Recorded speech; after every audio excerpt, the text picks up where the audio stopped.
আদান প্রদান হয়, সেই মালের বিনিময়ে মাল দিয়ে আদান প্রদান করতে গিয়ে এক পক্ষের কাছে কিছু মাল অতিরিক্ত আসিয়া যাওয়া, যার মোকাবেলায় অপর পক্ষে কোনো মাল নাই, এমন একটি অতিরিক্ত অংশকে সুদ বলে। মাসালার দৃষ্টান্ত হিসেবে বলি, একজন মানুষের কাছ থেকে 1000 টাকা কর্জ নিল,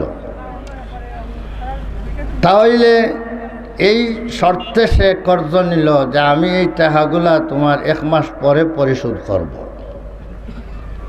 তাহলে 1 মাস পরে তো সে 1000 নিচে 1000 দিবে, কিন্তু এখানে যদি একটি শর্ত জড়িয়ে দেওয়া হয় যে 1000 টাকা 1 মাস পরে দিলে তুমি 1200 টাকা দিতে হবে, সেই 1200 টাকা তো 1000 টাকা নিয়েছিলাম, 1000-এর বিনিময়ে 1000 দিয়ে দিলাম, তো মুবাদালাতুল মাল বিল মাল হইল, মালের বিনিময়ে মাল আদান প্রদান হইল, দুনো দিকেই সমানতা হলো, 1000-এর বিনিময়ে 1000। কিন্তু এখন যে 200 টাকা আপনার অতিরিক্ত দিতে হইল, তার কোনো বিনিময় নাই, কোনো মাল তার মোকাবেলায় নাই, কোনো মালের বিনিময়ে তো এই 200 টাকা দেওয়া হইতেছে না, বরং সময়ের বিনিময়ে যে 1 মাস তুমি রাখলাই, এটার দ্বারা উপকৃত হইলাই 1 মাস, তাই তুমি 1 মাস পরে এটা দেওয়ার কারণে উপকৃত হও না হও, গড়ে নিয়ে রাখলেও দিতে হবে। তুমি তোমার কাছে যে 1 মাস থাকলো আমার মালটা, সে সময়টা যে তোমার কাছে থাকলো আমার কাছে না থাকিয়া, সেই সময়টার বিনিময়ে তুমি 200 টাকা 1 মাস পরে বেশি দিবা। তাহলে এখানের মধ্যে মালের বিনিময়, সময় তো কোনো মাল না, কি বলেন, সময় কোনো মাল নেই, সময়ের বিনিময়ে এই লাভটা দেওয়া হইতেছে, সময় তো কোনো মাল নাই, মালের বিনিময়ে মাল হয় নাই, বরং সময়ের বিনিময়ে সেই 200 টাকা হচ্ছে। এই মালের বিনিময়ে মাল না হওয়ার কারণে এই অতিরিক্ত মাল যেগুলা ওই 200 টাকাকে সুদ বলে, 1000-এর পরিবর্তে 1000 যা মিলবে এটা তো মূল মালের বিনিময়ে মাল পাইল, কিন্তু অতিরিক্ত আরো 200 টাকা যা পাবে তার নাম সুদ। মালের বিনিময়, এখানে কোনো মালের বিনিময় নাই, মুবাদালায়ে মালিয়া, যেখানে মাল দ্বারা বিনিময়, মাল দিয়ে মাল বিনিময় চলছে, সেই জায়গার মধ্যে আপনার মালের বিনিময় হয় নাই, এখানে সময়ের বিনিময়ে অতিরিক্ত মুনাফা মিলছে, এই মুনাফার নাম হইল সুদ, এই মুনাফার নাম হইল সুদ। অনেকে মনে করে যে আরবের কাফিররা বলতো ইন্নামাল বাইউ মিসলুর রিবা, ব্যবসা বাণিজ্য যা করা হয় এটাও তো ব্যবসাও তো আপনার সুদের মতোই, ইন্নামাল বাইউ মিসলুর রিবা, ব্যবসা বাণিজ্য তো সুদের মতোই। কিভাবে? সুদের মধ্যে যেভাবে আপনার টাকার দ্বারা লাভ হয়, এইভাবে এখানে তো টাকা দিয়ে লাভ হয় ব্যবসার মধ্যে। আল্লাহ বললেন না, এটা দুটোটা সমান কথা নয়।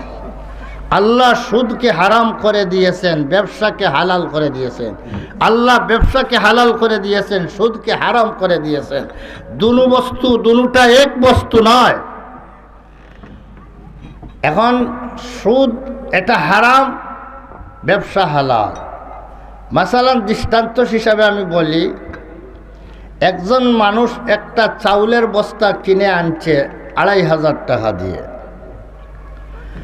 ওই চাউলের বস্তাটা খরিদ করছে 2500 টাকা দিয়ে, না 2500-এর সামনে 2000-ই ভালো, 2000 টাকা দিয়ে একটা চাউলের বস্তা খরিদ করে আনছে। সে তার গুদামে আনার পর এরপরে ওই চাল খরিদ করার জন্য একজন কাস্টমার গেল, যাওয়ার পরে সে ওই চাউলটা ভালো চাউল খরিদ করে আনছে, তা বিক্রি করলো 3000 টাকা দিয়া। এখন 3000 টাকা দিলে এই ব্যক্তি 1 বস্তা চাউল নিল আর 3000 টাকা দিল। ওই ব্যক্তি, যে ব্যক্তি বিক্রি করলো, সে তো 2000 টাকা দিয়ে চাউলের বস্তা খরিদ করেছিল, বিক্রি করলো 3000 টাকা দিয়া, তাহলে তার 2000 টাকায় তো আরো 1000 টাকা মুনাফা হইল। কি বলেন? 2000 টাকায় 1000 টাকা মুনাফা হইল, তার জন্য তো এই মুনাফাটার নাম লাভ, এটা তো তার জন্য হালাল। এটা যখন হালাল, তাহলে আমার টাকা সে নিয়ে 1 মাস রাখলো, রাখার পরে সে দিল, তাহলে এর বিনিময়ে যদি আরও 500 টাকা মুনাফা হয়, তাহলে কেন এটা জায়েজ হবে না? আরবের কাফিররা সেই যুক্তি দিত। আচ্ছা বলেন তো, দুটোটা সমান না বেসম? একটু আমি বুঝিয়ে বলি।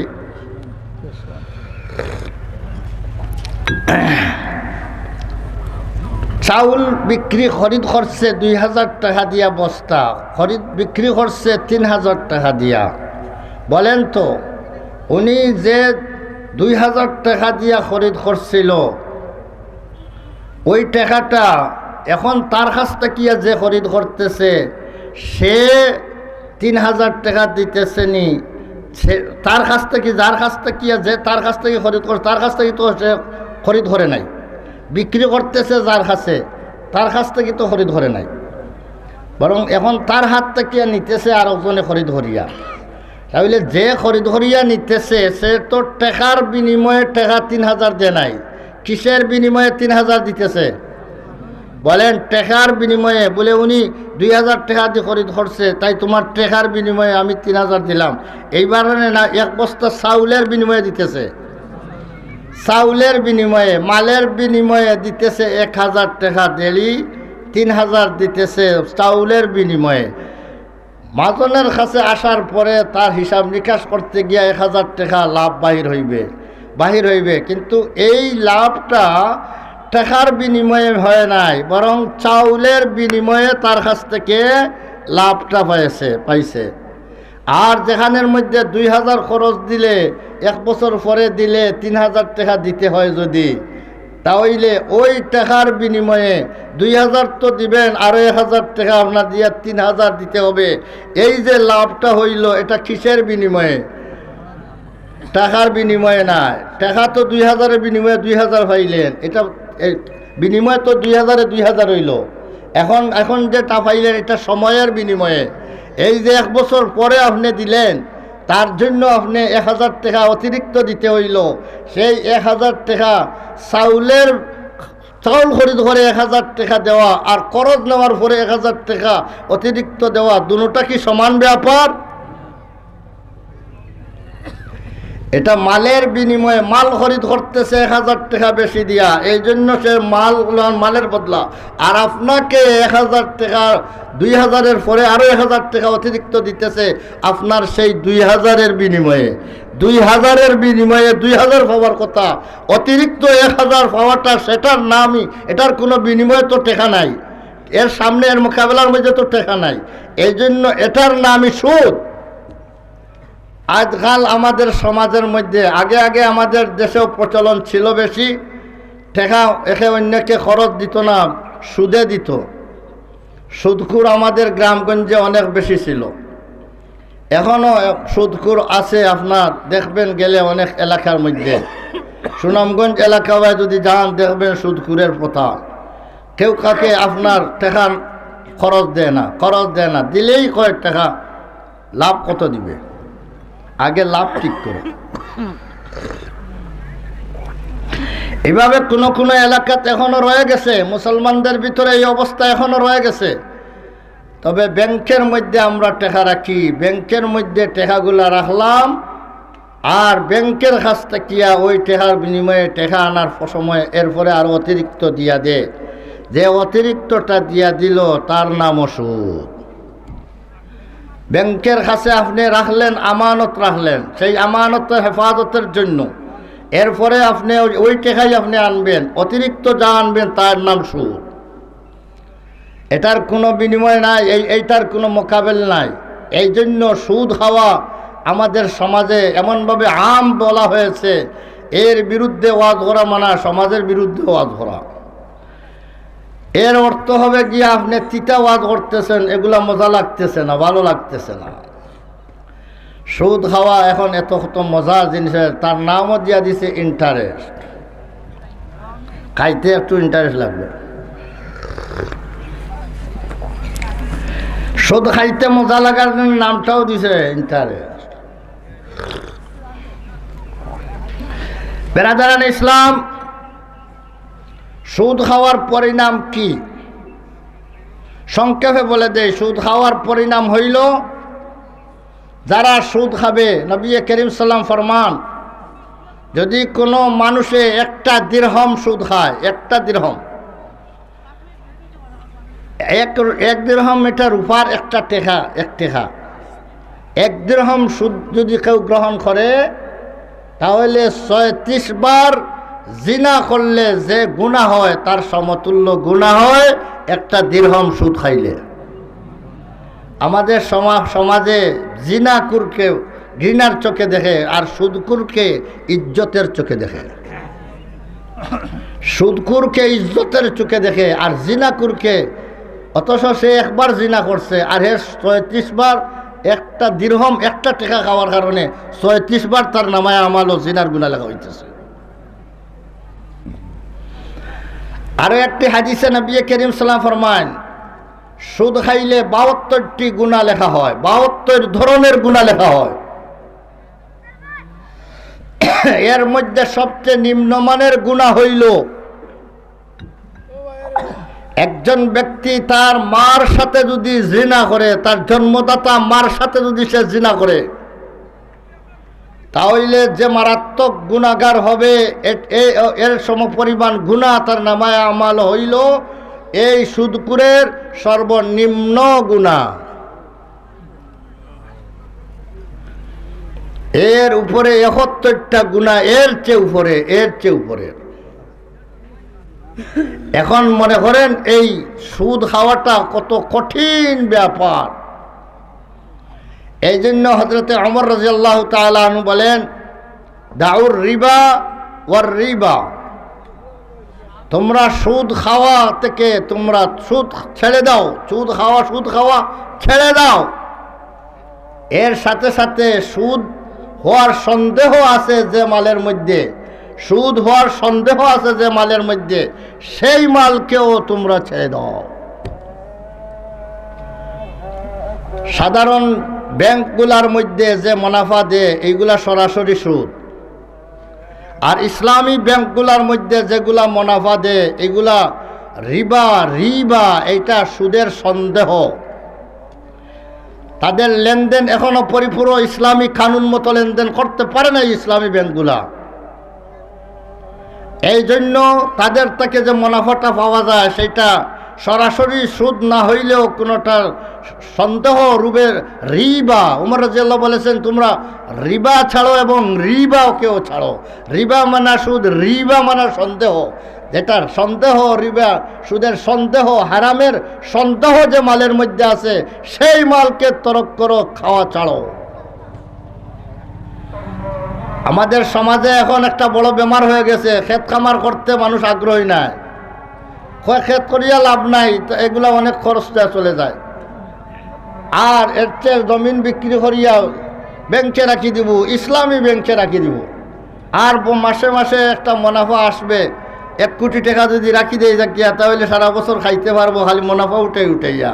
মুনাফা খাইতেছেন ইসলামী ব্যাংক বলেন আর সরকারি ব্যাংক বলেন, যে ব্যাংক বলেন না কেন, সরকারি ব্যাংকের এগুলা সরাসরি সুদ, আর ইসলামী ব্যাংকের এগুলা সুদের সন্দেহ। এই জন্য সবটি হারাম।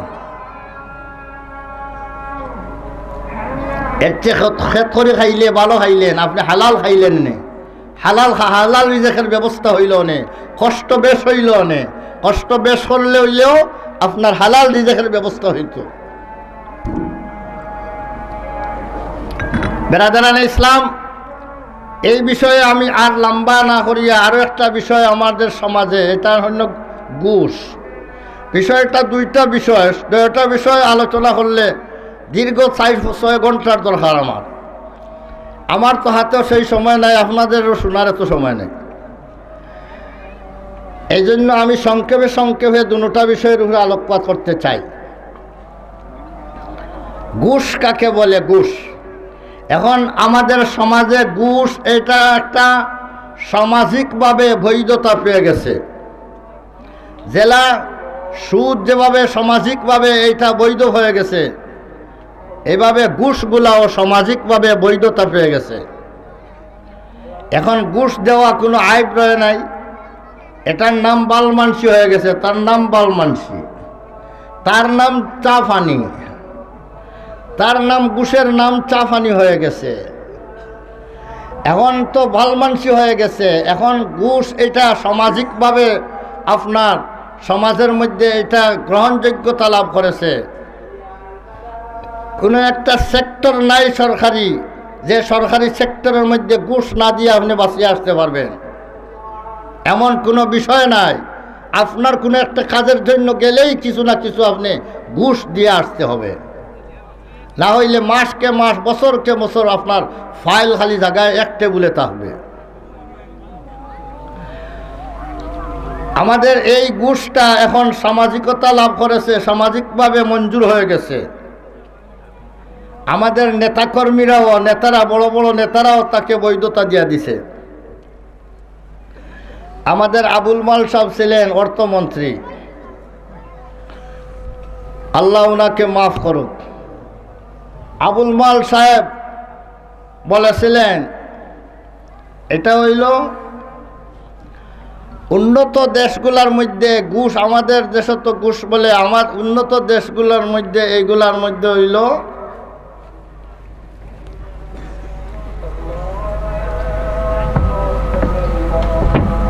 স্পিড মানি। নাম বলেছে, আমি পত্রিকায় পড়েছি, নাম হইল স্পিড মানি।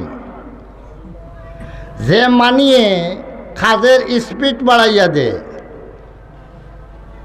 টেবুলের উপরে যে ফাইলটা মাসকে মাস বছরকে বছর পড়ে থাকতো, ওখানে 1000 2000 টাকা দেওয়ার পরে সে স্পিড হয়ে যায়। তাহলে এই মানিটা উন্নত দেশের মধ্যে এই মানিটার নাম হইল স্পিড মানি। উনি বলছেন, আমি আমার পড়ার জমানায় আমি এই ধরনের আমি ঘুষ দিয়েছি, অবশ্য আমিও দিয়েছি। তাই স্পিড মানি এগুলা সমাজের মধ্যে সহনশীলতার সহিত খাওয়ার দরকার। আমাদের এক মন্ত্রী সাহেব বলেছেন সহনশীলতা, মানে যেগুলা সহ্য করা যায় অতটুকুর ভিতরে রাখার দরকার। একসাথে 5 লাখ বলে দিলে তো হইবে না, 5000 2000 1000 10,000 1 লাখ এভাবে বলেন, যেটা সহ্য করা যায়, সহনশীলতার ভিতরে হওয়ার দরকার। তাহলে আমাদের দেশের মধ্যে আমলাদের মাধ্যমে তা সমর্থিত হয়ে গেছে। দুর্নীতি দমন কমিশন গঠন করা হয়েছে, কিন্তু সমস্ত দুর্নীতি তো আমলাদের ভিতরে, কমিশন কি করবে? দুর্নীতি ভরপুর, কোনো বিভাগ নাই দুর্নীতি ছাড়া।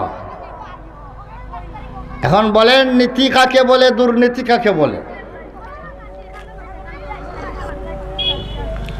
একজন কামলাকে,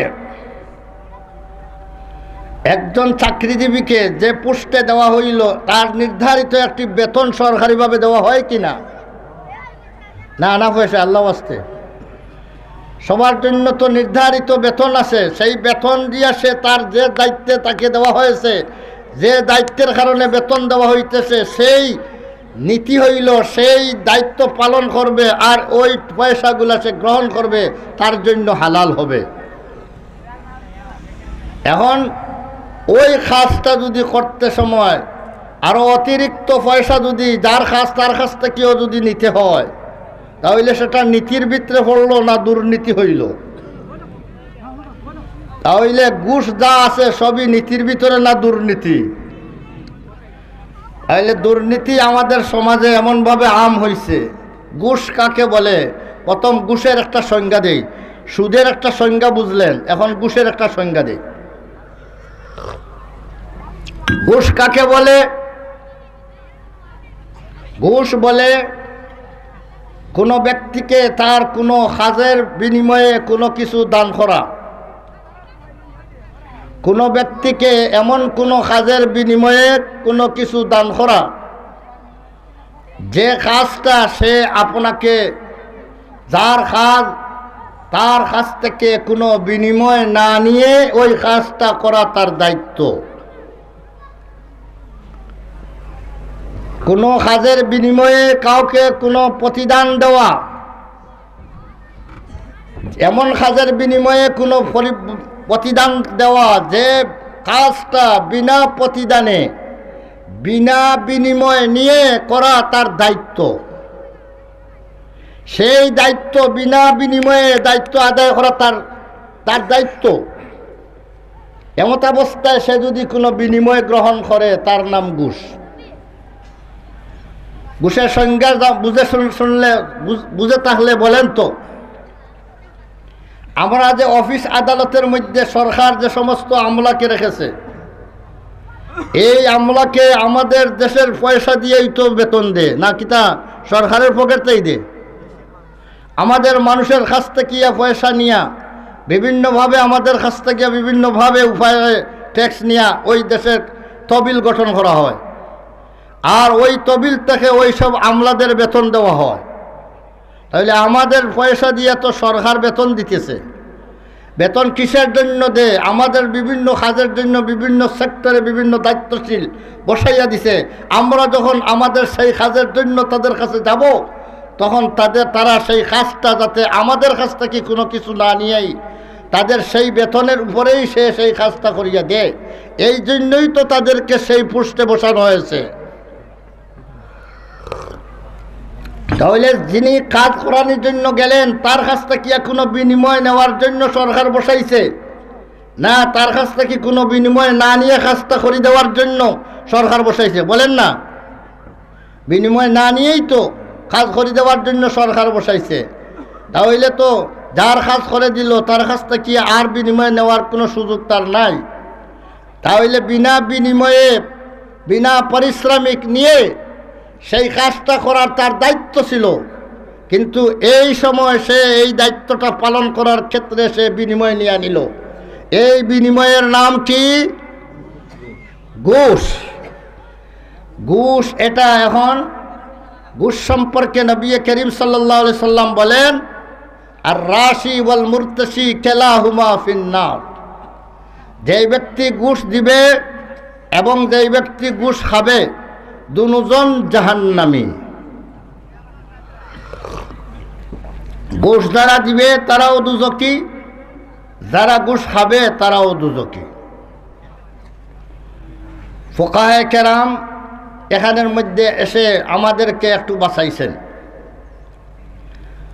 বলছেন যারা ঘুষ দিবে তাদের এমন কোনো কাজের জন্য যদি ঘুষ দেয় যে কাজটা ঘুষ না দিলে তার কাজ হবে না,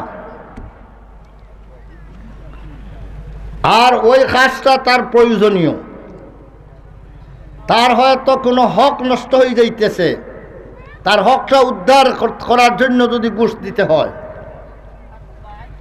তাহলে এই ব্যক্তি তার নিজের হক বাঁচানোর জন্য, নিজের প্রাপ্য পাওয়ার জন্য, এই মানুষটা যদি ঘুষ না দিলে তার কাজটা হয় না, তাহলে ওই ব্যক্তি ঘুষ দিতে বাধ্য হইয়া ঘুষ দিল।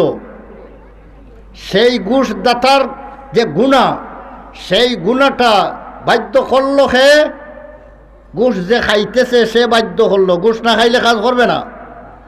তাহলে যে বাধ্য করলো তার নামায়া আমালো, ঘুষ দেওয়া এবং খাওয়া দুটার গুনাহ তার নামে আমাল হবে।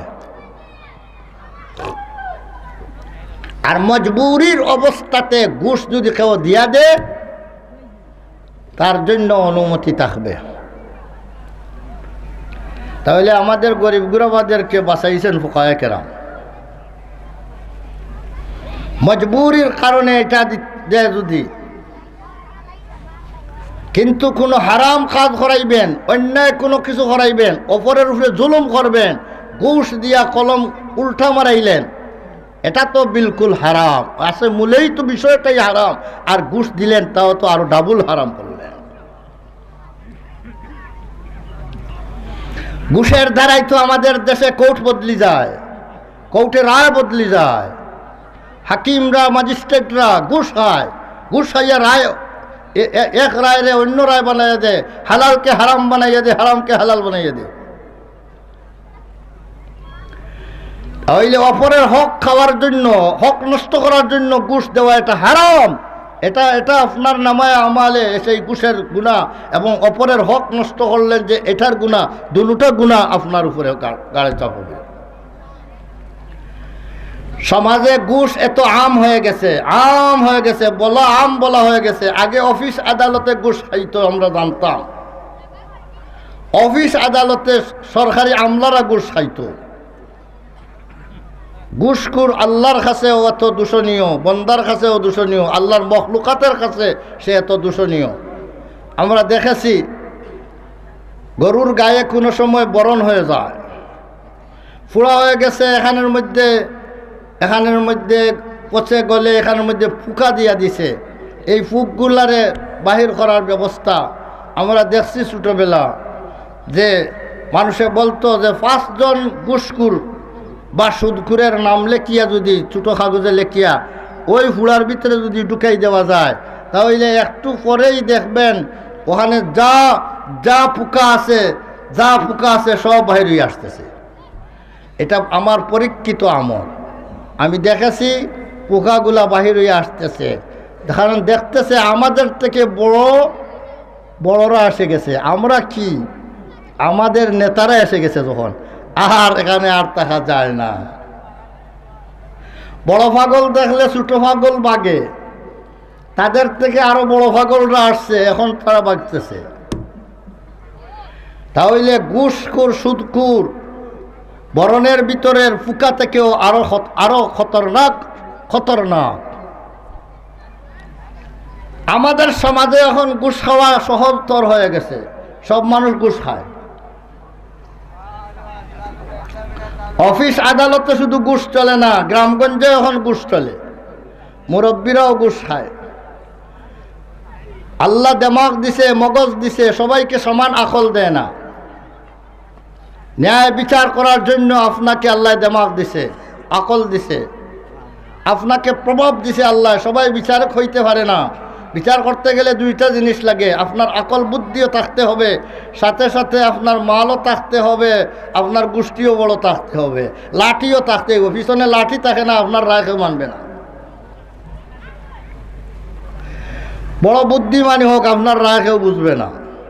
আর যদি দেখে যে আপনার রায় উল্টাইলে গর্দনার সাথে সাথে লাঠি কয়েকটা পড়ি যাইবে, তখন আপনার রায়টা লেজ বাইল করে আপনার রায়টা মানিয়ে আনবে। তাহলে আপনাকে এই প্রভাব আর এই সম্পদ খেয়ে দিছে আল্লাহ, আকল খেয়ে দিছেন আল্লাহ। ওই ভালো কাজের জন্য খরচ করবেন, এগুলার দ্বারা হকদারের হক উসল করে দেওয়ার কাজে লাগাইবেন, এটা আপনার দায়িত্ব। এখন যদি একজন মানুষের ন্যায় বিচার করতে যায়, যদি টেকা না হইলে ন্যায় বিচারের রায় দেওয়া যায় না। পয়সা খাইয়া যদি মুরব্বী বিক্রি হইয়া যায়, অনেক মুরব্বী তো পয়সায় বিক্রি হইয়া যায়, তো ন্যায় কাজে তো যারা পয়সায় বিক্রি হয় যে সমস্ত মুরব্বীরা, এরা 2 প্রকার। কেউ শুধু ন্যায়ের পক্ষের শুধু পয়সা খাইয়া সে ন্যায় পক্ষে মাতে, অন্যায়ের পক্ষে ঘুষ খায় না। আর কেউ ন্যায় হোক অন্যায় হোক যেটাই হোক না, এখন একটা বিচার লাগছে, যে পয়সা দিবে তার পক্ষে রায় আসবে। এই ধরনের মুরব্বী আসেনি না নাই? তাহলে ওই যে পয়সাটা খাইলো যে মুরব্বী, ওই মুরব্বীটা কি খাইলো? ওই পয়সাটার নামই হইল ঘুষ। ওই ঘুষ খানেওয়ালা মুরব্বী ফিন্নার, জাহান্নামী।